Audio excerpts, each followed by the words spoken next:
how to add bills in different currency in Splitwise. Hey guys, welcome back to another episode.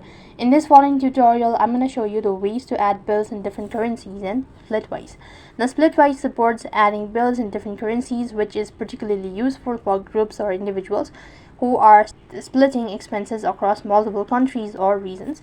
Here's how you can do it. First of all, you need to go and log into your Splitwise account, and then you can start by creating a new expense or adding into the new existing one.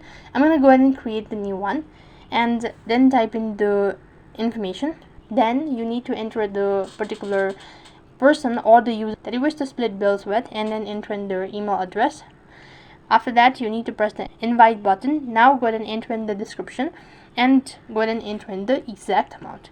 And for the currency type, you need to press on the dollar shape icon located right in the corner and then select the currency type as well.